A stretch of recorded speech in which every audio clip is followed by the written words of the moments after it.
My name is Chris, and today we're talking classic tech. Welcome to the Vinyl Attack.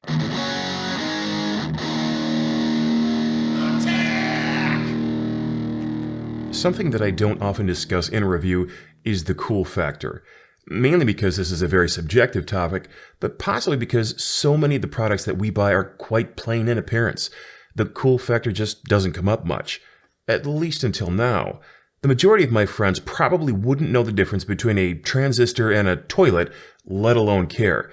But each and every friend who came by during my time with the Galion TS 120 SE wanted to know what it was.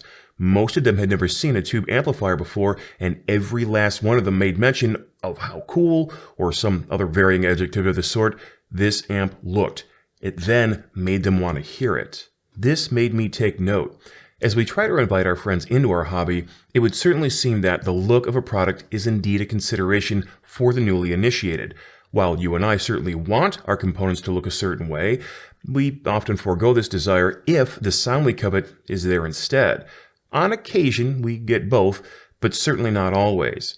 With this particular product, it had people talking about wanting to hear it, not just asking me how it was or what it was. This was new territory, and I was quite happy to oblige them with an in-depth demonstration. The mythos of the all-tube analog amplifier, or integrated amplifier in this case, has been around as long as people have sought high-quality sound. To the tube purists, there is simply nothing as good as a tube amp to reproduce the sound of a high-caliber recording. Their warmth, holographic nature, improved dynamics, and harmonics are simply without peer, and these amps are touted as such. With their mere construct being that one step closer to the original analog source, you get a connection with a tube amp that its solid-state counterpart simply cannot offer. Of course, on the other end of that spectrum are the people who say that solid-state is superior in every way and tubes are nothing more than a relic of a bygone era. Solid-state amps are more reliable. They require little to no maintenance. They are durable and capable of putting out higher wattage for much less money and less energy use. They weigh far less, watt for watt. They present this higher wattage in a smaller package and produce an overall cleaner sound with less outside noise and interference. As with most things in life, however, which technology is better is completely up to the individual. I would say that one cannot be better than the other because they do different things. You may disagree. That's okay. The important thing here isn't to dig your heels into the ground to defend your choice to the death. It's to find an amplifier that suits your taste and use it to enjoy your music. A simple notion that is far too often overlooked. Personally, I have a great fondness for the all-tube sound, even if I currently own a solid-state amp that I enjoy regularly. If you haven't had the opportunity to hear an all-tube amp in person, I will endeavor to describe not only what you can expect with this sonic performance, but the positives and negatives you will encounter in comparison with the much more ubiquitous solid-state offerings. Keep in mind, though, that I'm only able to do so much through video, and as such, I would highly encourage you to visit your local hi-fi dealer and listen to a tube amp for yourself. It's the only way to be sure. Currently, there are two versions of the Galion 120 available. The standard model, which bears only the aforementioned numerical moniker and costs $1,000 less, and the SE version we are looking at today. As you might expect, the SE refers to it being a special edition. While I will tell you more about the differences between these two models later in this episode, today we'll be focusing our attention on the special edition version, mainly because that's what was sent to me, but also because it's the flagship of Galion and the model of which they are most proud. Coming in at $4,500 US, or $4,495 to be exact, the SE isn't a cheap amp, and that's entirely by design. When Thomas Tan of the fantastic Thomas in Stereo YouTube channel found himself in the position to bring this amp to reality, the conversation stemmed from his talking with longtime amplifier designer Liu Zhe, with whom he had worked before. When asked what type of amplifier Mr. Liu could build without his current budget restraints, he applied his 30 years of experience designing amplifiers for other major companies to this new project, the newly branded Galion amplifier. Weighing in at an incredibly beefy 65 pounds, the SE measures 17 inches wide, 14.1 inches deep, and 8.3 inches tall. It is capable of both Class A and Class AB performance, which in and of itself is a remarkable feat, and outputs 30 watts RMS in Class A and 50 watts RMS in Class AB with a peak wattage of 75 and 100 watts respectively. It supports 6550, KT88, and KT120 tubes for a variety of power output options, and two 12AX7s and two 12AT7s make their home in the preamp section. Included with the TS120 are 4 PS Vane KT88 power tubes and the necessary preamp tubes, so you are up and running right out of the box. While Thomas has been doing some testing with KT150 and even KT170 power tubes, as the transformer is rated to handle these options, he cannot yet say with certainty that you should use them. He wants to log more usage time to make sure everything will continue to run as intended. That said, he has had zero problems thus far with our integration into this amp, and he will keep us all posted, i.e., proceed at your own risk. The inputs on the 120 are all analog, as you would expect, and simply labeled. Numbers 1 through 4 are where you connect your components like a DAC, a CD player, and a turntable, while the HT input is a home theater bypass if you're keen on keeping your 2-channel sound pure, but still want to easily switch to your AV system for movies and television. You will also find a fixed level tape out if you're looking to make some home recordings, and a sub out that can accommodate 1 or 2 subwoofers using mono or stereo. The speaker outputs use a central negative terminal connection, with you physically choosing which terminal to connect to positive, either 4 ohm or 8 ohm. You'll clearly want to double check your speaker's rating to make sure that you're using the proper option. In the case of 6 ohm speakers, if you can't find a manufacturer recommendation, just try one and then the other and go with what sounds best to you. Next to that, you have a ground connection to help reduce hum if you find it in the system. I didn't have that problem, so I never made use of this, but it is a nice touch to make sure that all of your bases are covered. You may have noticed that I covered the rear of the amplifier first before talking about the front panel, as you might expect. That's because this is where most of the engaging and exciting features happen for a change, one of which I alluded to earlier, switching from Class A to Class AB. We're going to get to that shortly, but moving left to right, you'll first see the remote sensor, the standby button for power, a change button, which will be integral to this amp's outstanding features, a bias button, a class select, the volume, bass and treble controls, a sound selector, and finally your input selector. While I don't find this layout to be cluttered or confusing in the least, there is a fair amount to unpack here considering the modest number of dials. Standby is how you power this amplifier on in a day-to-day operation. There's a power switch on the back that gives electricity to the unit overall, and standby keeps it ready to go at a moment's notice, so to speak. Going back to the change button, you've probably already guessed that this is how we change from Class A to Class AB. Indeed it is. It's also how I initiate the auto bias feature this amp includes. This is paramount to having the amp perform as it should and preventing premature tube wear or even damage. If you're unfamiliar with what the difference between a Class A and Class AB amplifier are, I will try to be accurate while still being concise. While the premise is generally simple, the specifics aren't. A Class A amplifier's output transistor runs at full power whether it has a signal or not. Simply stated, it is on all the time at full power. It is also generally only about 25% efficient. So at 30 watts, as the Galion is rated, you can expect the amp to draw 110 watts from your wall at all times, whether the amp is playing music or not. This is a lot of electricity. Additionally, when the amp doesn't have a signal, as in it's not playing music, the transistor's efficient power, normally being used to produce sound, becomes excess heat in addition to the normal amount of heat being produced by the amplifier already. This is a lot of heat. A Class AB amplifier operates similarly to that of a Class A, but offers greater efficiency while still being high fidelity. The major difference being that it makes use of 2 transistors in a push-pull configuration. These are powered on more than half of the time, as opposed to all of the time, so they generate less wattage use from your wall and less heat. This does affect the sound though, as Class AB can be more susceptible to distortion, and people generally find them less organic and holographic in nature. However, when not comparing the two options side by side, the difference would be subtle to say the least. We'll dig more into the sound in a bit. I first need to tell you about the incredibly useful and easy to use auto bias feature. Why is this auto bias such a big deal, and what is biasing an amp in the first place?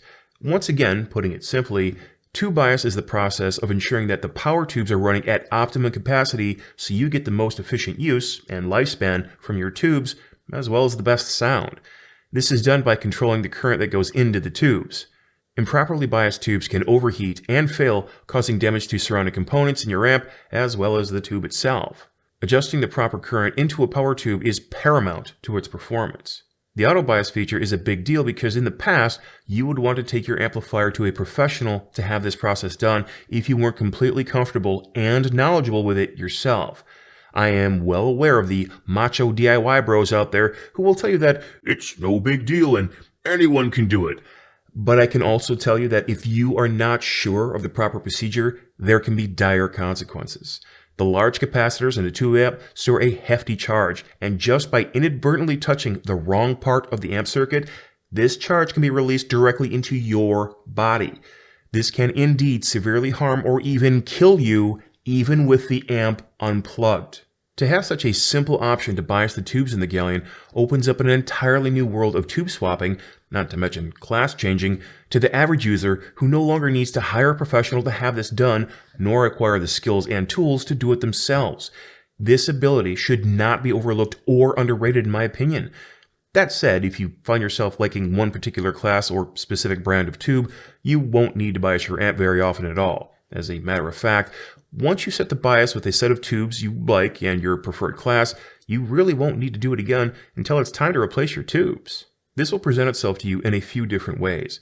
If your amp isn't as loud as it used to be, if the amp is producing noticeable distortion, if you find it running hotter than normal, or if the tubes are visually discolored. All of these can be simple indicators that it is time to change your tubes. Doing so with the Galion is now as simple as plug and play. With the amp powered off, pull your old tubes, then slot new tubes in. After the amp is once again powered on and warmed up, go forward with the auto bias feature. Press the change button, and then press the bias button. The 4 LED lights that represent the 4 power tubes in the amp will start off red and turn to blue when the tubes have been biased. Wait an additional few seconds and the blue light above the bias button will turn off to indicate the process is complete. Press the change button again to confirm the process, and that's it. You're on your way. This is crazy simple, and I cannot overstate how much I enjoy this feature. The same essential process is used to switch from Class A to Class AB. Press the change button, then select the class you'd like. The tube LED indicators will turn red, letting you know the amp needs to be biased. Press bias and wait for the red lights to turn blue.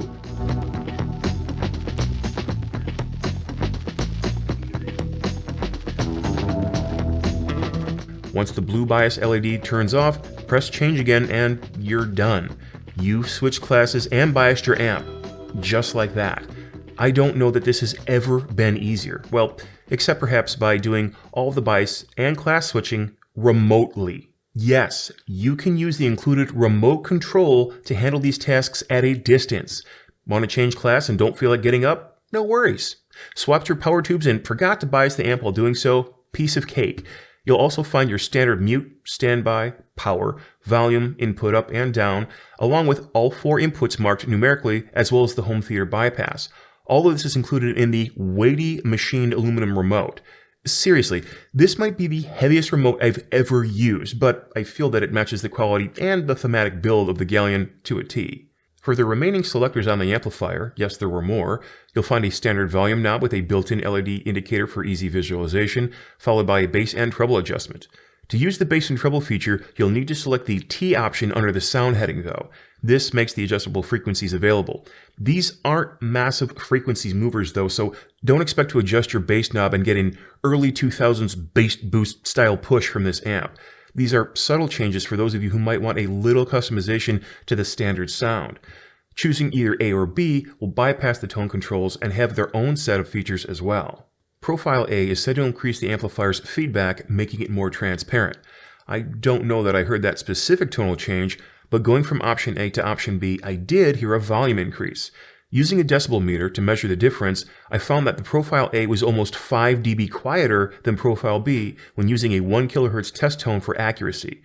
Clearly, louder doesn't mean better, but I found this feature useful as I'll explain shortly. Last up on the face of the 120 is the manual input selector for the input that you'd like.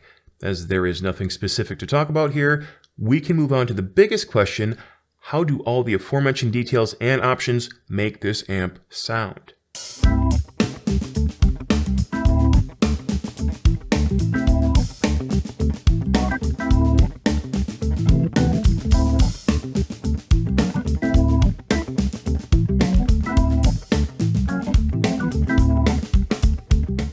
Simply put, the Galion TS 120 SE sounds fantastic. Lush would be an appropriate adjective that describes its many sonic qualities. Being an all-tube amp, you would be correct in assuming that the SE has that analog feel. While that can be difficult to describe through video, I would start by noting its full-bodied and holographic presentation. Sound isn't simply rooted to the 2 speakers, or 3 if you add a subwoofer to the mix. It is expansive, with excellent instrument placement and a vast soundstage. Instruments and voices emanate into the room, placing themselves precisely where you'd expect them to be in space. It has a natural feel with both Class A and Class AB that showcases how smooth the sound wave is when sourced from analog material. Nonetheless, I did employ almost as much digital material in the form of CDs and streaming as I did records and cassettes, and this amp still sounded analog to me. Mainly because it is, but you get the idea. Highs were smooth and pleasant, without losing detail or definition. I found them crisp and bright, without any sizzle or glaring characteristics that can plague digital playback on occasion. There was zero listening fatigue, and they blended seamlessly with the overall sound. Cymbals were dense, while still ringing true and clear. Acoustic guitars had a genuine feel about them, and the triangle in an orchestra was sharp, but not harsh when being played. The mid-range bloom that accompanies the tube sound was natural and never in danger of being overwhelming. This feature brought out the inherent warmth and spaciousness of male and female vocals alike. Voices simply flowed into the room and permeated each corner. This is undoubtedly important, as the mid-range frequencies are what we hear most of. Natural speech, the vast majority of stringed instruments, horns, pianos, even drums spend the majority of their time in this range.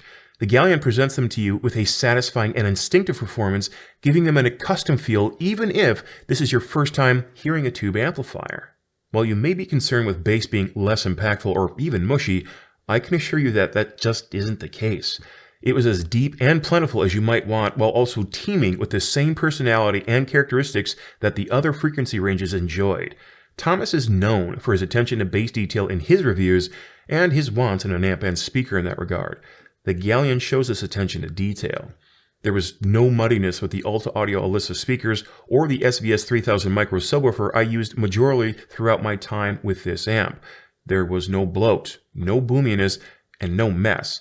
Bass was tight, large, and appreciable. The even-order harmonics that are rooted in a tube amplifier's makeup are closer to the original signal being produced, thus sounding more natural, and were unmistakable with every song being played. It had been some time since I'd been able to experience a tube amp at length, and it made me wonder why I hadn't revisited this opportunity sooner.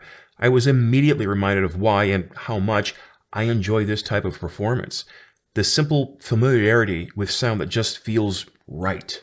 I did notice that Class AB had a bit more punch with my system, but that's also probably because it outputs more wattage and my speakers are about 87 dB sensitive. Not too demanding, but a person may consider something a bit easier to drive if steady Class A is the end goal. Even so, I wouldn't be concerned with Class A not being able to output the volume you want. This amp has it where it counts, and your neighbors might agree if you don't have the police show up to tell you first.